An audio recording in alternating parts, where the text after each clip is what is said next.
विभिन्न पार्टीका उम्मेदवारहरू, त्यसमध्ये राष्ट्रिय स्वतन्त्र पार्टीकै उम्मेदवारहरू चाहिँ 101 मजाका उत्कृष्ट उम्मेदवारहरू देखियो। त्यहाँ सोम शर्मादेखि हेमराज थापासम्मका मान्छेहरू अट्नु भएको छ के होइन। सोम शर्मा र हेमराज थापालाई किन अरू दलहरूले टिकट दिन सकेनन्? के अरे हाम्रो सुदन गुरुङ होइन, सुदन गुरुङ, सोम शर्मा, हेमराज थापा होइन, सागर ढकाल, रन्जु दर्शना, यी युवाहरू किन अरू दलहरूबाट आउन सक्दैनन्? किन अरू दलहरूले टिकटको अफर गर्दैनन्? किन त्यहाँ अरू दलबाट फेरि जस्तो फर इक्जाम्पल मैले त सोचेको थिएँ काङ्ग्रेस सुध्रियो। मैले सोचेको थिएँ क्या साथीहरू, इमान्दारीपूर्वक भन्नुपर्दा काङ्ग्रेस सुध्रियो भनेको त उही रामशरण महतले, के अरे प्रकाश शरण महतले टिकट पाउँदैछ है। उही रामहरि खतिवडा हेर्नुहोस् त ओखलढुङ्गाबाट, त ओखलढुङ्गाबाट रामहरि खतिवडा उम्मेदवार बन्दैछ क्या फेरि, जसलाई भाद्र 23-24 को आन्दोलनले लखेटेको हो कि होइन? भाद्र 23-24 को आन्दोलनले कसलाई लखेट्या हो? कसलाई त्यो संसद विघटन गरेको, अस्वीकार गरेको हो? संसद विघटन गरेर अस्वीकार गरेका मान्छेहरू फेरि चुनावमा पठाउने नेपाली काङ्ग्रेस सुध्रिएन छ, मेरो निष्कर्ष। मैले त सुध्रियो भन्ने सोचेको थिएँ क्या। शेरबहादुर देउवासँग भएका सबै भ्रष्टाचारीहरूलाई एक धक्कामा गगन थापाले विस्थापित गरिदिए भनेर मैले 2 दिन अगाडि भनेको थिएँ साथीहरू, तपाईँहरूको यही लाइभमा, अर्को कुनै एउटा लाइभमा। गगन थापा त हिरो भए, उनले सबै भ्रष्टाचारीहरूलाई एक धक्कामा विस्थापित गरिदिए, ठिक गरे, राम्रो भयो भनेको त त्यो रामहरि खतिवडा नै ओखलढुङ्गाबाट नेपाली काङ्ग्रेसको उम्मेदवार है। त्यो प्रकाश शरण महत नै नुवाकोट हो कि कुन चाहिँ हो उसको जिल्ला, त्यहाँबाट त्यही मान्छे फेरि उम्मेदवार। अर्थात् साथीहरू, अर्थात् नेपाली काङ्ग्रेसका वर्तमान चाहिँ, म त अन्तरिम सभापति भन्छु उहाँलाई 5 वर्ष दिनेवालै छैन काङ्ग्रेसले। अहिले त के भयो काङ्ग्रेसको टेक्निकल मिस्टेकले गर्दा उनी आएका हुन्। त्यो टेक्निकल मिस्टेक नगरेको भए शेखर कोइराला आउने हुन् नेपाली काङ्ग्रेसमा सभापति, देउवा, उनीहरू सबै मिलेर। तर आम के कुरा हो भने क्लियरली स्पष्ट साथीहरू, देशभक्त मान्छेहरूले चाहिँ सबै पार्टी हेर्छ है, त्यसले रासोपा मात्रै हेर्दैन। म यो बोर्डमा आएर हेर्दै बोल्दै गर्दाखेरि चाहिँ ओहो यो त रासोपाकै भन्ने त होइन नि त। मैले त कहिले पनि भने छैन आफूलाई, मैले आफूलाई कहिले पनि रासोपाको भने छैन। सबै दलहरू हेरेको हुन्छ। एमाले त सचिएन भनेर मैले उहिल्यै भने, किनकि उसले फेरि ओलीलाई अध्यक्ष बनायो र पृथ्वी सुब्बा गुरुङलाई नै पावरफुल पद दिएको छ। के पद दिएको छ मलाई त्यो पनि थाहा छैन है। पृथ्वी सुब्बा गुरुङ त्यो सञ्चार मन्त्री हुँदाखेरि, जसले सामाजिक सञ्जाल बन्द गरेका थियो है, जसले नेपाली जनताको आवाज व्यक्त गर्ने एउटा सशक्त माध्यम, हिजो जनताको आवाज व्यक्त गर्ने रेडियोहरू थिए, टेलिभिजनहरू थिए होइन, छापा माध्यमहरू थिए। अहिले जनताको आवाज व्यक्त गर्ने मिडिया के हो? सोसियल मिडिया हो, सामाजिक सञ्जाल हो। त्यही सामाजिक सञ्जाल बन्द गरेको होइन पृथ्वी सुब्बा गुरुङले त्यो सञ्चार मन्त्री हुँदाखेरि? अनि त्यसको पार्टी नेकपा एमाले, अनि तिनीहरूलाई सत्तामा पुर्याउने काङ्ग्रेस र एमालेको संयुक्त सरकार। त तिनै मान्छेहरू एमालेमा पदाधिकारी भएर, पावरफुल मान्छे भएर आएको त्यो एमालेको कुन चाहिँ महाधिवेशन हो, 10औं हो कि 11औं हो कि 9औं हो कि थाहा छैन मलाई, तर उसको पछिल्लो महाधिवेशनले त्यो सबै मान्छेहरूलाई दोहोऱ्याएर ल्याइसकेपछि म के निष्कर्षमा पुगिसकेको थिएँ भने एमाले पार्टी सच्चिएन छ। किनकि यसले तिनै बदमासहरूलाई पदमा ल्यायो, तिनै बदमासहरूलाई फेरि टिकट दिने हो होइन। अनि मैले सायद हिजो कि आज कहाँ राखेको थिएँ, मेरै आफ्नो उसमा पनि, टिकटकमा पनि, कि नेपाली जनताको आवाज व्यक्त गर्ने सोसियल मिडिया बन्द गर्ने व्यक्ति, त्यो व्यक्तिको पार्टी र तिनीहरूलाई सत्तामा पुर्याउने सबै दलहरूलाई नराम्रोसँग हराइदिनुहोस् भनेर मैले अनुरोध गरेको थिएँ मेरो आफ्नो एउटा पोस्टमा। आज पनि म फेरि अनुरोध गर्न चाहन्छु। आज म फेरि के अनुरोध गर्न चाहन्छु भने, हिजो हामीले यो देशमा गडबड भयो, भ्रष्टाचार भयो है, जनताको अधिकार खोसियो, लोकतन्त्र खतरामा पर्यो भनेर सामाजिक सञ्जालमा आवाज उठाउँदै गर्दाखेरि हाम्रा आवाज बन्द गर्ने ती मान्छेहरू सांसदको उम्मेदवार बन्न आउँदैछन्, उनीहरू भोट माग्न आउँदैछन् क्या हामीहरूसँग। त्यसकारण ती व्यक्तिहरूलाई चिनौँ, पहिचान गरौँ र फागुन 21सम्म निरन्तर आम नेपाली दाजुभाइ दिदी बहिनीहरूसँग के कुरामा आवाज उठाउँ भने, ती मान्छेहरू जसले हामीलाई हिजो बन्द गर्न खोज्दै थिए नि, जसले हामीलाई हिजो हाम्रो मुख थुनेका थिए नि, तिनीहरूलाई हामीले चुनावबाट दण्डित गरेर पठाउने हो। तिनीहरूलाई लज्जाजनक हार हार भन्ने कस्तो हुने रहेछ भन्ने कुरा उनीहरूलाई स्वाद भेटाउनु पर्नेछ क्या। उनीहरूले हार नपाएको कारणले यो दादागिरी देखाइरहेको छैनन् होइन। उनीहरूले त महाधिवेशनमा जितेर आए। हेर्नुहोस् है साथीहरू, उनीहरूले म नेकपा एमालेमा भन्छु, पहिला चाहिँ यो नेकपा एमाले भन्ने पार्टीका जति मान्छेहरूले महाधिवेशनबाट जितेर आएका छन् नि, उनीहरू जनविरोधी मान्छे छन् क्या अधिकांश चाहिँ।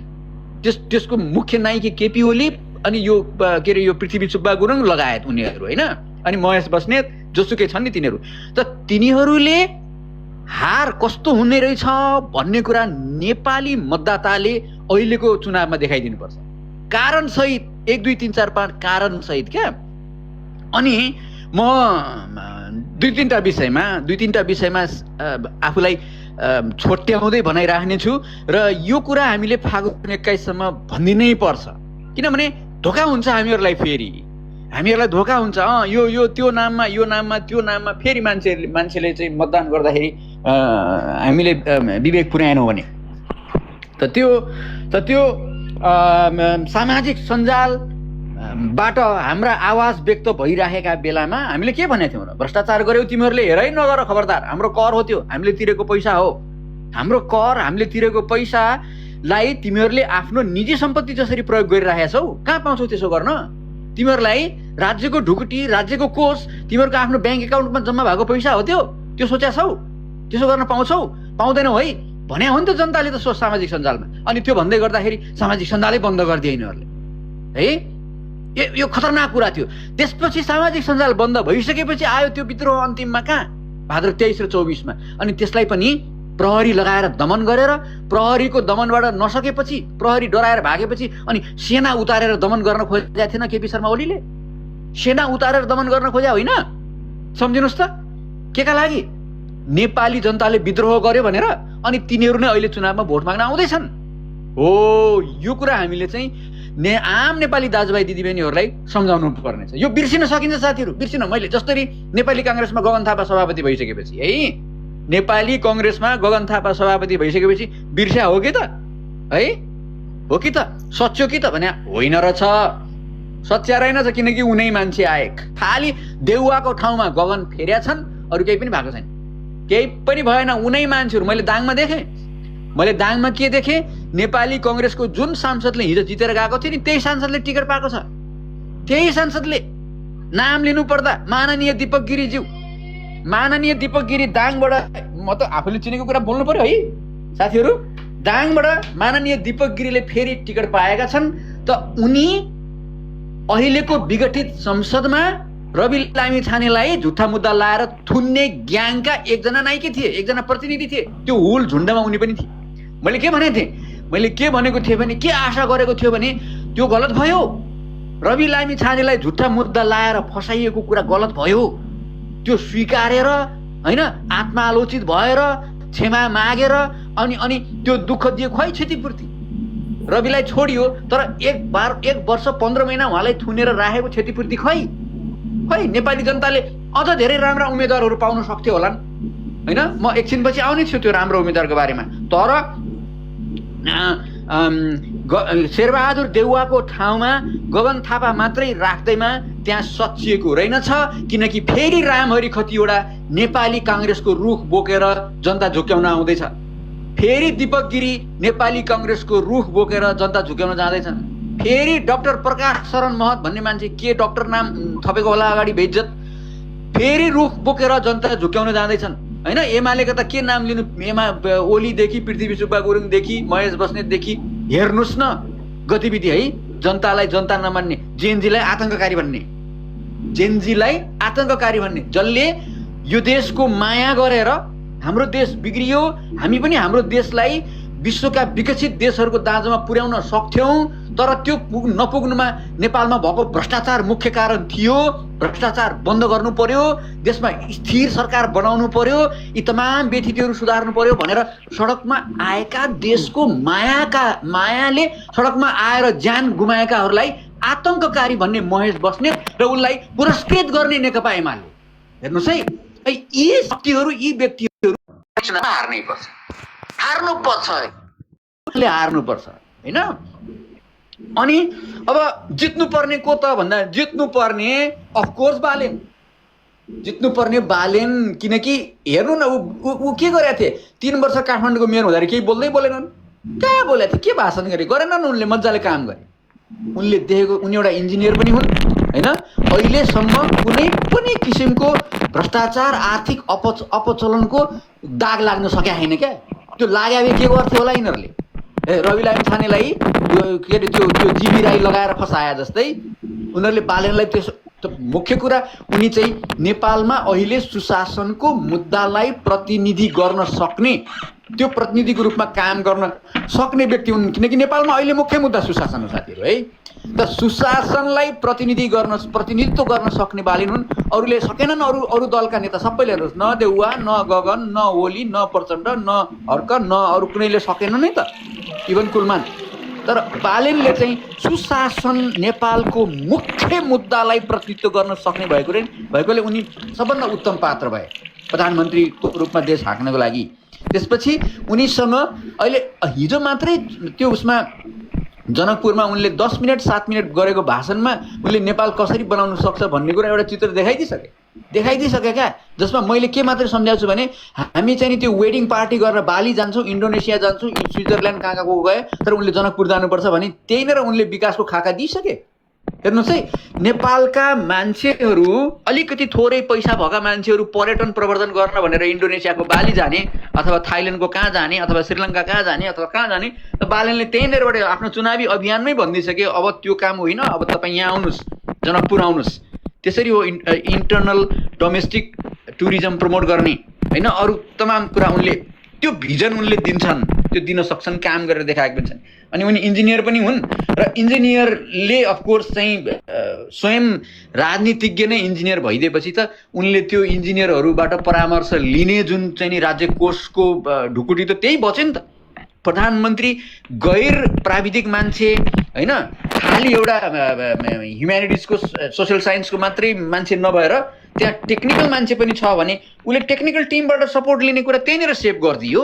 अनि उसले त्यो भिजन आफै एप्लाई गर्न सक्यो। हजुरलाई म एउटा एड गरिदिन्छु, जनकपुरको जानकी मन्दिरको पछाडिपट्टि विवाह मण्डप भन्ने छ, जुन चाहिँ होइन म 20औं-22औं पटक त्यहाँनिर विवाह गर्न गएको छु।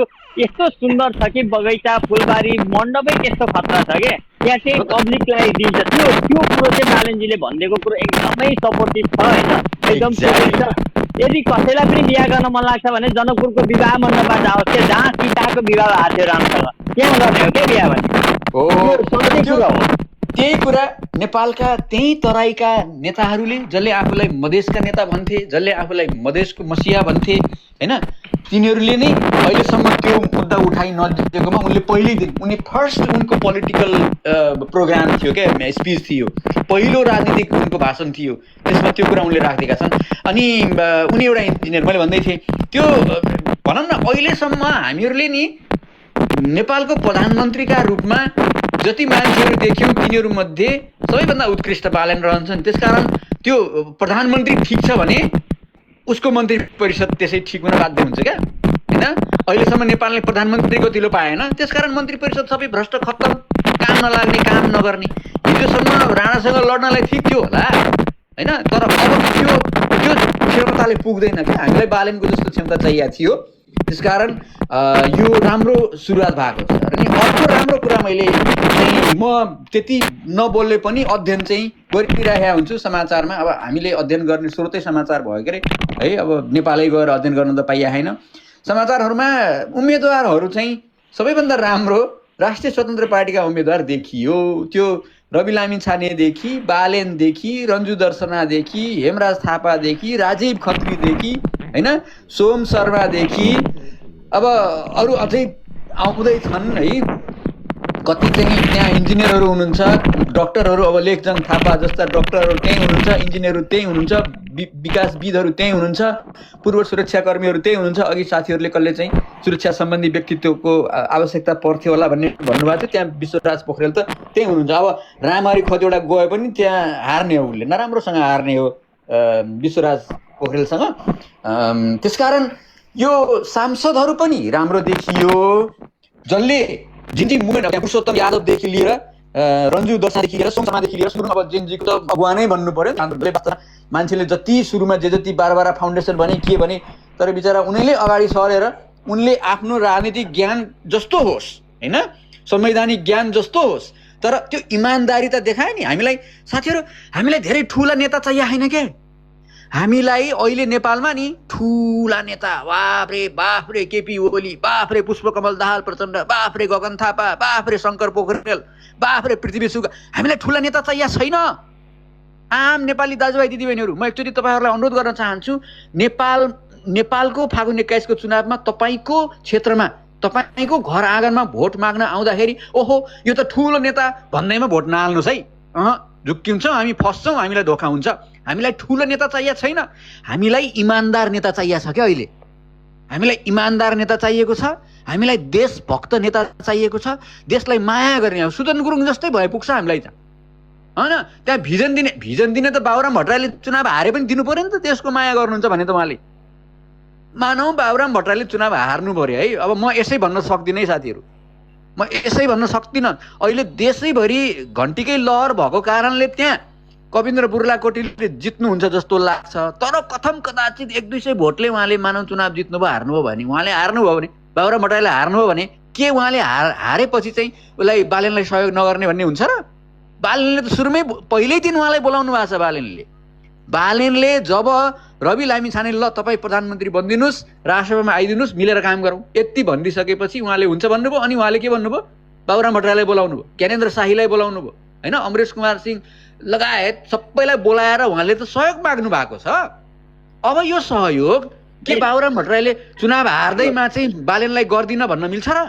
मिल्दैन नि। उहाँले चाहे जित्नुहोस् चाहे हार्नुहोस्, उहाँसँग भएको भिजन यदि छ भन्ने हो भने है, यदि बाबुराम भट्टराईसँग देश विकासको भिजन छ, देश विकासको खाका छ, अनि नेसनल इन्टरनेसनल पोलिटिक्समा एउटा चाहिँ मिडिएटरी रोल, त्यो सम्बन्ध स्थापित गर्न सक्ने उहाँको क्षमता छ। भारतसँग, चीनसँग अन्तर्राष्ट्रिय स्तरमा होइन प्रधानमन्त्री भइसकेर काम गरे मान्छे। त्यही भूमिका मलाई प्रचण्डसँग आशा लाग्दैन, त्यही भूमिका मलाई शेरबहादुर देउवासँग आशा लाग्दैन।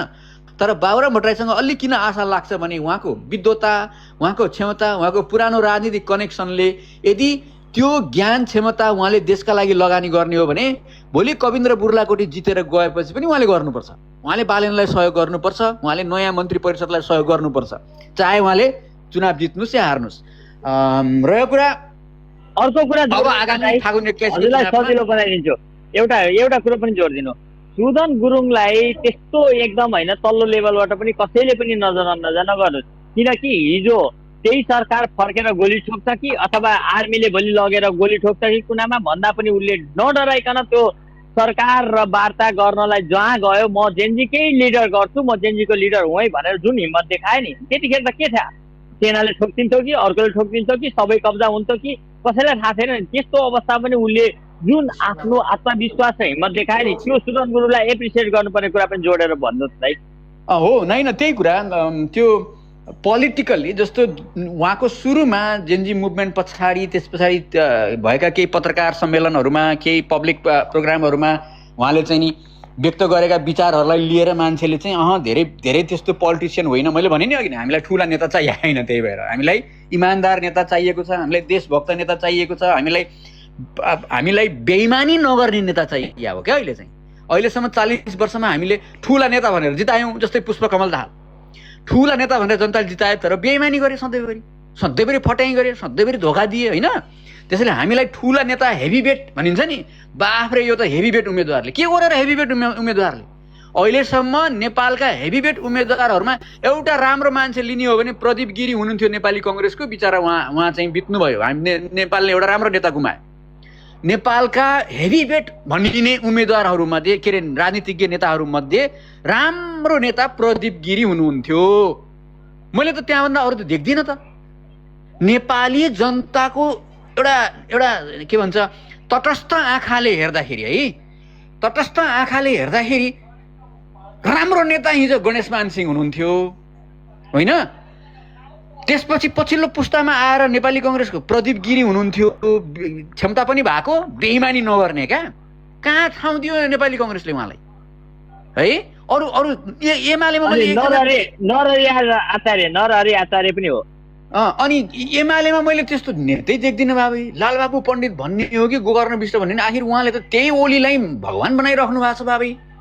जसले जेनजीलाई आतङ्ककारी भन्छ होइन, जसले जेनजी मुभमेन्टलाई मुभमेन्ट नै भन्दैन, उनीलाई भगवान बनाएर गइरहेका छन्। तिनीहरूलाई त के राजनीतिज्ञ भन्नु त? राजनीतिज्ञले त राजनीतिलाई प्रयोग गरेर देशको हितमा नीति बनाउने गरी काम गर्नु पर्यो नि त। देशको हितमा नीति बनाउने गरी काम नगर्ने, तर देशको अहितमा चाहे वक्तव्य होस् चाहे व्यवहार दिने होस् तिनीहरूलाई नै अगाडि सार्ने भनेपछि त्यस्ता हेभी वेटहरूको काम भएन होइन।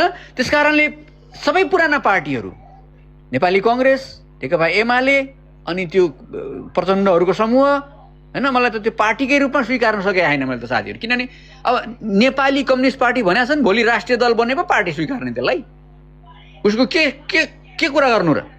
अनि त्यसपछि गएर तराईतिरका उपेन्द्र यादवहरू त जहिले पनि गुन्डागर्दी गरेर जनता धम्काएर हुनु, उसलाई त तराईको डन रे क्या। उपेन्द्र यादवलाई के भन्यो भने पोलिटिक्समा तराईको डन हो त्यो त। ए बाफ्रे, नेपाली जनता डराउनु पर्ने क्या यिनीहरूसँग। डन हो रे त्यो त पोलिटिक्सको। यो डनहरूलाई पहिला हराउनुपर्छ फागुन 21 चुनाव। मैले भनेको छु साथीहरू, यो प्लिज सेयर गरिदिनु होला। आगामी फागुन 21 को चुनावमा नि सबै डनहरूलाई पराजित गर्नुहोस् त प्लिज। आमा बुवा दाजुभाइ दिदीबहिनीहरू प्लिज, नेपालको पोलिटिक्समा आएका डनहरू, त्यो उपेन्द्र यादव होस् या विमलेन्द्र निधि होस् या प्रकाश शरण महत होस् या गगन थापा होस्, पुष्पकमल दाहाल डनहरूको पनि डन भयो त्यो त झन्। पुष्पकमल दाहाल डनहरू जुन छन् नेपालमा नि, जसले अनि यो चक्रमिलनको, अब चक्रमिलन त त्यो बिचरा के भोट पाउनु, उसले पाउँदैन। तर विमलेन्द्र निधि होइन अलिकति पोलिटिकल्ली नेता बनेका, तर के त भन्दा ब्याकग्राउन्ड उपेन्द्र यादव विमलेन्द्र भनेको डन क्या, गुन्डागर्दी क्या। पावर लिएर म त पावरफुल छु भनेर जनताले डराएर भोट हालिदिनु पर्ने क्या। यो हो डेमोक्रेसी, यो हो प्रजातन्त्र। जनताले डराएर भोट हालिदिने हो कि मन पराएर भोट हाल्ने हो? मन पराएर भोट हाल्ने नेतालाई भोट हाल्न पाऊँ हामीले, त्यो फागुन 21 मा सुरुवात हुनेवाला छ क्या। जस्तो रन्जु दर्शना समानुपातिकबाट फिर्ता लिएर चुनाव लड्दै हुनुहुन्छ अरे भन्ने सुनेको छु, अझै त कन्फर्म छैन। के अरे काठमाडौँ 1 मा नै लड्दै हुनुहुन्छ भन्ने हो। मन पराएर भोट हाल्नु पर्यो क्या जनताले। राजीव खत्री मन पराएर, हेमराज थापा मन पराएर, बालेन रविको त कुरै नगरौँ होइन, उहाँहरूले त इतिहासै रचिसक्नु भएको छ भोट पाउने कुरामा, चुनाव जितेको कुरामा होइन। हेमराज थापा, सोम शर्मा दाइ तपाईँलाई एउटा प्रश्न गरेँ है, त्यो यो अहिले उम्मेदवारको कुरा गर्दा हाम्रो दाङबाट तपाईँ प्रतिनिधित्व गर्ने भएको कारणले दाङको हाम्रो के थापाले टिकट पाउनु भनेर अनि उहाँको अर्को एउटा उम्मेदवारले उठ्नु भएको छ। मलाई त मन परेको छ होइन, के हाम्रो चाहिँ नि भोजराज थापाले पाएको भए उहाँ पपुलर मान्छे हुनुहुन्थ्यो होइन, पपुलर मान्छे हुनुहुन्थ्यो। तर जसले त्यहाँ टिकट पाउनु भएको छ देवराज पाठक सर, आहा है, जसले रवि लामिछानेलाई माया गर्नुहुन्छ नि यो देशमा, बुवा आमाहरू होइन, एउटा म्याच्योर मान्छेहरू हो, त्यस्तो मान्छे हो देवराज पाठक चाहिँ। देवराज पाठकलाई मैले प्रत्यक्ष भेटेको छैन होइन, न उहाँले मलाई चिन्नुहोला न मैले उहाँलाई चिन्नुहोला, तर उहाँको विगत 79 सालदेखि चाहिँ रवि लामिछानेसँग सँगसँगै हिँडेको उहाँको काम हेर्दाखेरि, उहाँको नेचर हेर्दाखेरि के मैले जे भने नि डनगिरीको अन्त्य हुनुपर्छ नि हो। देवराज पाठक जस्तो मान्छेलाई चुनाव जिताएर संसदमा पठाइयो भने नि नेपालको राजनीतिमा डनगिरी अन्त्य हुन्छ क्या। देवराज पाठक सरले फागुन 21 मा दाङको 1 नम्बर क्षेत्रबाट चुनाव जित्नुपर्छ भन्छु म है, जित्नुपर्छ। दाङका मतदाताहरूले पक्कै पनि विवेक पुर्याउनु होला जस्तो लाग्छ मलाई। त्यहाँ अब छन् उतातिर योगेन्द्र चौधरी नाम सुनेको छु कङ्ग्रेसबाट, मेटमणि चौधरी नाम सुनेको छु एमालेबाट। मेटमणि चौधरीले त पक्कै हार्नुहुन्छ यसपालि, उहाँले जित्नुहुन्न, किनभने त्यहाँ धेरैचोटि जितेर पनि खासै केही काम नगरेर नेता भन्नेको रूपमा उहाँको त्यसरी पहिचान छ। उहाँको पहिचान चाहिँ अब देखेको नेपाली कङ्ग्रेसको योगेन्द्र चौधरी। अब नेपाली कङ्ग्रेसलाई के जिता, मेटमणि चौधरी एमालेबाट होइन उताबाट, ए सरी उसबाट के अरे नेकपाबाट होइन, नेकपाबाट हो होइन। उहाँहरूले जस्तै शङ्कर पोखरेल दाङमा सधैँ चुनाव हार्नुहुन्छ उहाँले। शङ्कर पोखरेलले चाहिँ दाङबाट चुनाव कहिले पनि जित्नुहुन्न, एकचोटि त्यो प्रदेश सभामा जित्नु भएछ कहाँ, त्यो अब कम्पिटिसनमा अरूले पाएनन् होला त्यहाँ। अब दाङमा के छ भने मैले देखेको चाहिँ जे हामीले भनिरहेका छौँ नि नेपाल राजनीतिमा डनगिरीको अन्त्य हुनुपर्छ, हामीलाई ठुला नेता हेभीवेट नेता चाहिएको छैन, हामीलाई इमान्दार नेता चाहिएको छ क्या। अहिले नेपालको मुख्य मुद्दा सुशासन हो। सुशासन कायम गर्नलाई त नेता इमान्दार चाहियो, जनता सामु एउटा कुरा गर्ने अनि भित्र गएर चाहिँ नि आफ्ना दलका भ्रष्टाचारी रोक्ने रामहरि खतिवडा अथवा रमेश लेखक जस्ता नेता चाहिएन हामीलाई। हामीलाई देवराज पाठक जस्तै नेता चाहियो क्या, हामीलाई विशाल अधिकारी जस्तै, हामीलाई के अरे त्यो उसमा चाहिँ मैले चिनेन 3 नम्बरका उम्मेदवार चाहिँ दाङको। र अहिले हामीले जति अघि नै नाम लिइसक्यौँ, रन्जु दर्शनादेखि हेमराज थापादेखि सोम शर्मादेखि होइन, दीपक बोहरादेखि यो हाम्रो खगेन्द्र सुनारदेखि। त्यसकारण यो सबैको नाम लिँदाखेरि धेरै लामो समय लाग्ला साथीहरू। केही प्रतिनिधि पात्रहरूको नाम लियौँ, धेरै राम्रा उम्मेदवारहरू हामीले देखेका छौँ।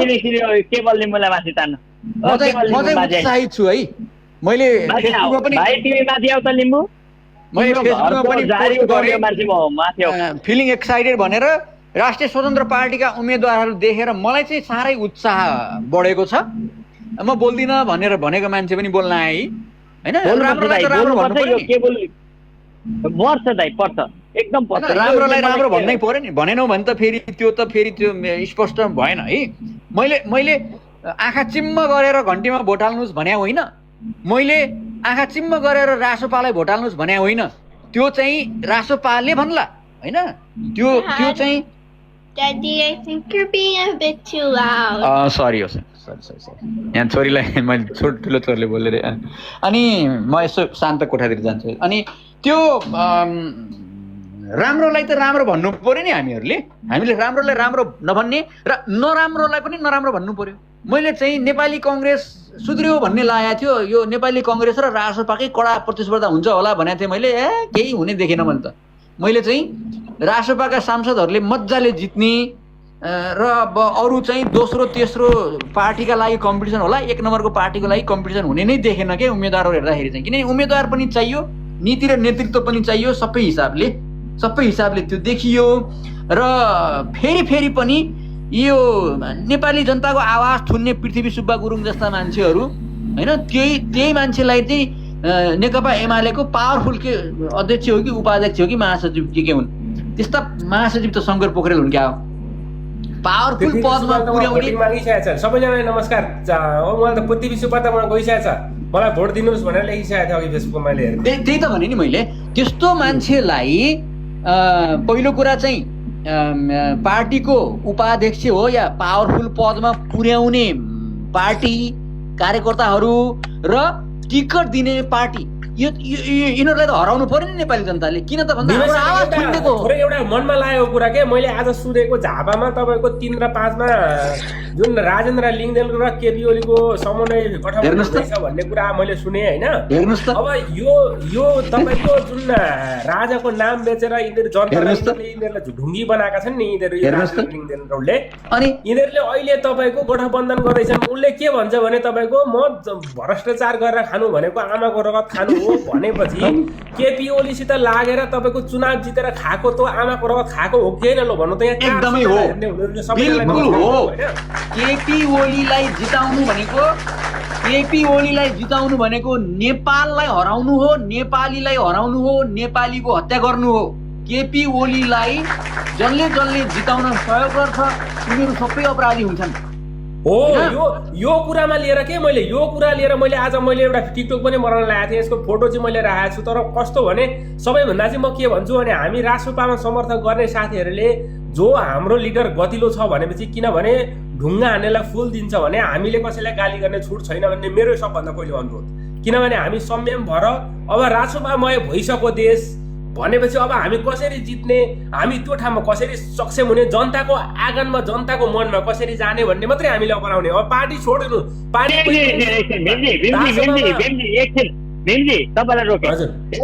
यी एमाले काङ्ग्रेस माओवादीले हामीलाई यतिसम्म पनि विरोध गरेका छन् कि हामी बोल्ने ठाउँ पनि राखेका छैनन्। हामीलाई के लात्ते भकुन्डो भन्ने शब्द छ नि, त्यो प्रयास गरेका छन्। हामीले फागुन 21सम्म चाहिँ ज्ञान जाला स्टप हुनुहुँदैन। तपाईँले भने जसरी त्यो स्वीकार्दै गयौँ भनेदेखि यिनीहरू हत्यारा अपराधी बलात्कारी लुटेर सबै रासोपा रहेछ भनेर भन्छन्। होइन, त्यो त्यो कारणले कुरा पनि तपाईँ हामीले मैले अघि पनि तपाईँले भनेको कुरा स्वीकारेँ, तर हामीले भिड्ने के हो, भने लड्ने हो। सुन्नु तपाईँ लड्नुपर्छ। तपाईँ यदि राष्ट्रसभा हो भने तपाईँ लड्नुपर्छ, तपाईँ भिड्नुपर्छ। तपाईँ काङ्ग्रेस एमाले माओवादी जस्ता हत्याराहरूको बोर्डमा जाँदा पनि तपाईँ लाचार भएर हिँड्ने होइन। त्यहाँनिर मुख छोड्नु पर्यो छोड्नुहोस्, गाली गर्नु पर्यो गर्नुहोस्, तर ती चुतियाहरूसँग, ती भ्रष्ट देशद्रोही र लुटेराहरूसँग तपाईँ अलिकति पनि नभाग्नुहोस्। किनभनेदेखि हामीलाई देशसँग माया हो। हामीलाई यी चुतियाहरूसँग, यी लुटेरसँग माया होइन। हामी लड्नु पर्यो भने लड्छौँ, मर्नु पर्यो भने मर्छौँ। तर तपाईँले यसरी भन्दै गर्दाखेरि हामी चुप लाग्नुपर्छ। मौन बस्दाखेरिको फाइदा के? मौन बस्दाको फाइदा के? हिजो एमाले काङ्ग्रेस माओवादीले हाम्रो आवाज दबाउनको लागि कस्तो काम गरेका छन् तपाईँ हेर्नुहोस् त। गर हर्का सम्पाङ जस्तो एउटा नयाँ पार्टी हो भनेको एउटा झाँक्रेले आज हामीमाथि आक्रमण गर्छ। एमाले काङ्ग्रेस माओवादी भन्ने जस्ता लुटेराहरूले हामीमाथि आक्रमण छ। त्यो साला केपी ओली भने त्यो नपुंसक साला बच्चा जन्माउन नसक्ने चिटियाले हामीलाई के भन्यो? त्यो बाले त प्रिन्सिपलहरूले त्यो खातेलाई थाहा छ, त्यो अपाङ्गलाई थाहा छ, त्यो नपुंसकलाई थाहा छ लुसिफरको अर्थ। तर बोल्यो नि हो। यस्ता कुराको लागि तपाईँ हामीले आवाज दबाएर राख्यौँ भने नि हाम्रो पार्टीको आवाज दब्छ, हाम्रो शक्तिको आवाज दब्छ। यी चुतियाहरू, यी नपुंसकहरू हाम्रो आवाज दबाउन खोज्छन्, यी कुपुत्रका सन्तानहरू। अनि हामी चुप लागेर बस्दिनु पर्ने? तपाईँ बोल्नुहुन्छ त्यसरी यस्तो हामी मौन बस्दिनुपर्छ? हामीलाई थाहा छ फागुन 22 गतेबाट यी चुतियाहरूलाई एक शब्द पनि हजुर नमस्ते गरिँदैन। किनभने फागुन 21 गते जनताले राष्ट्रिय स्वतन्त्र पार्टीलाई 2/3 दिएको हुन्छ, हाम्रो सरकार हुन्छ। यी मुसाहरूलाई त्यसपछि मुसाहरू हामीसँग कराउँदाखेरि हामी यी मुसालाई राम्ररी जवाफ दिन्नौँ क्या? किन भन्दाखेरि हामी विकास योजना प्रस्तुत गरेर त्यो विकास योजनाले यिनीहरूलाई भरिपूर्ण बनाउँछौँ। हामी चुप लागेर तपाईँ बस्नको लागि अनुरोध गरेर आउनु भएको भने कृपया तपाईँ तल जानुहोस्। हामी चुप लाग्ने छैनौँ। फागुन 21 गतेसम्म चुप लाग्छु कसैले भन्छ भने त्यो नामर्द हो, त्यो नपुंसक हो, त्यो साला केपी ओलीको झट्केल हो। यसरी बुझ्नुहोस्। किनकि राष्ट्रिय स्वतन्त्र पार्टीलाई माथि लानु छ भने, राष्ट्रिय स्वतन्त्र पार्टीलाई हामीले बचाउनु छ भने, राष्ट्रिय स्वतन्त्र पार्टीलाई हामीले ल्याउनु छ, राष्ट्रिय स्वतन्त्र पार्टीलाई विजय गराउनु छ भने नि तपाईँ हामीले बुलन्द आवाज गर्नुपर्छ। यी एमाले काङ्ग्रेस माओवादी हत्यारा भ्रष्टाचारी शोषकी सामन्ती लुटेर यी बलात्कारीहरूलाई हामीले छोड्नु हुँदैन। त्यो दिनसम्म हामी बोल्नुपर्छ मित्रहरू। त्यसैले यहाँ कोही पनि ज्ञानी बनेर गौतम बुद्ध बन्न नआउनुहोस्। यदि तपाईँलाई गौतम बुद्ध बन्न मन छ भनेदेखि जानुहोस्, गयामा गएर तपस्या गर्नुहोस्। तर यो टिकटक फेसबुकमादेखि लिएर जनताको घर घरमा गएर हामीले आवाज बुलन्द गर्नुपर्नेछ। त्यो राष्ट्रिय स्वतन्त्र पार्टीको भोटको लागि, त्यो जनताको जितको लागि, जनताको विकासको लागि र हामीले सोचेको एउटा होइन सत्य तथ्यको राष्ट्र बनाउनको लागि यति भन्न चाहे मित्र। त्यसैले राष्ट्रिय स्वतन्त्र पार्टीको आवाज सानो हुनु हुँदैन है कुनै दिन पनि। अब फागुन 21 गतेसम्म कोल डाउन बब्रक सर, कोल डाउन। अब हाम्रो यो समय सकिसक्यो। होइन, उहाँले भन्नुभएको कुरा पनि एकदम सही हो। किन भन्नुहुन्छ भने